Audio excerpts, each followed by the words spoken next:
you get sleepy watching my video, it's because I have the voice of an angel.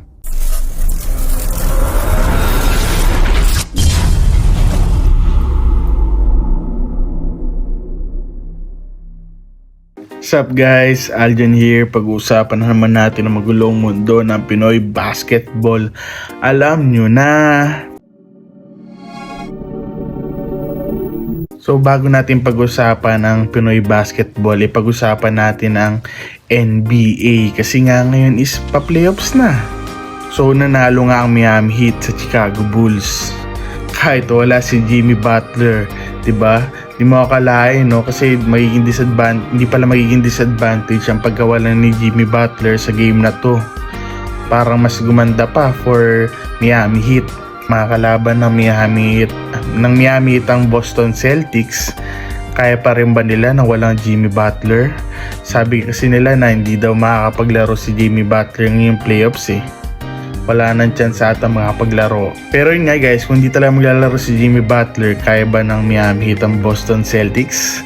Share your thoughts on the comment section guys, pag-usapan natin to.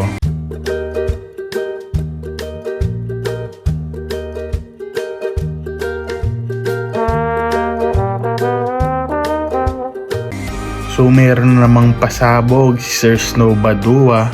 Meron daw mga gustong kunin ang MVP Group at SMC Group. Alam naman natin sila talaga ang laman ng trade rumors Hindi yung mga independent team bihira lang talaga. Kasi nga ang SMC Group at MVP Group ang may afford talaga, sila yung may pera. So ang first trade rumor sabi ni Snow Badua ay si Andreas Cahilig ng Terra Firma Jeep na gustong kunin daw ng Meralco, ng Token Tex, ng NLEX, yun nga, MVP Groups. So alam naman natin ng Terra Firma Jeep is farm team ng SMC Group. Kaya talaga bang kunin ng MVP Group no si Andres Cahilig kahit hindi nila farm team to? So gumawa ako ng listahan guys kung sino yung possible na i-trade for Andres Cahilig sa tatlong teams ng MVP Group. Sa Meralco Bolts, tingin ko isa lang ang trade na pwede mangyari. Alvin Pasaol and round pick for Andreas Cahilig. Hindi kasi nagagamit ang Meralco Bolts si Alvin Pasaol. Alam naman natin na magaling yun, no college pa lang, pati yung 3x3. Siguro hindi lang talaga siya bagay dito sa Meralco Bolts sa system nila Luigi Trillo. Sa NLEX Road Warriors, dalawang trade ang naisip ko. It's either Mike Miranda and round picks. Feeling ko hindi na masyadong nagagamit yung Mike Miranda Feeling ko nagiging option na siya para i-trade. Ang pangalawa ay si Matt Nieto. Feeling ko nawawala na siya ng playing time dito sa NLEX Road Warriors. Baka siguro possible na i-trade siya sa Terra Firma Jeep for Andreas Cahilig. Feeling ko yon, fair trade yon.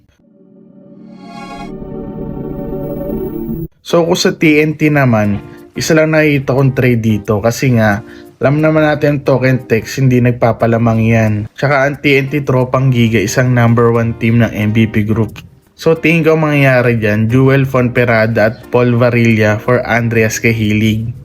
Pero pwede naman ibang bench players ng TNT Tropang Giga ang matrade for Andreas Cahilig. Sobrang swerte din ang makakuha talaga ng player na katulad ni Andreas Cahilig.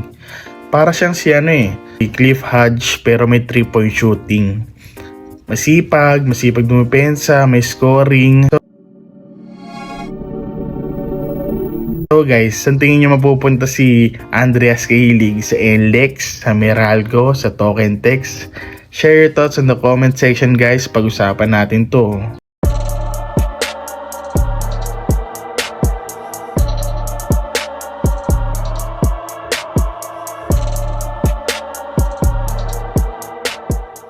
So alam naman natin ang Ginebra San Miguel gustong kunin ang winave ng Magnolia Templados hotshots na si David Morel. Pero hindi pa natin alam kung matutuloy ito kasi hintayin pa natin yung April 23 kung ma-approve ng other teams. Pero yun na nga, gumagalaw na naman ng Ginebra at gustong kunin daw ay si Shani Winston. So alam mo naman natin si Shani Winston ay nasa trade block na. Gusto na i-trade talaga na Converge Fiber Xers. At tingin ko siguro kaya na Hinebra to. Siguro mga 80% chance na mapunta siya sa Hinebra. Kasi ang Hinebra kaya makipag-trade dyan. Meron silang trade asset.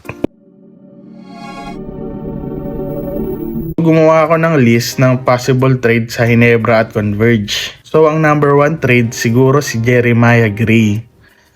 Kumbaga pwede pa naman mahintay kasi nung Converge to si Jeremiah Gray.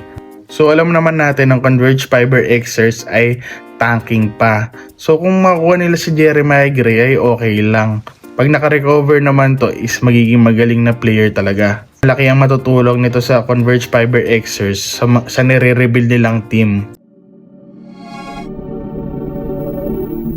So ang second trade na naisip ko for Hinebra and Converge, Shani Winston for Stanley Pringle.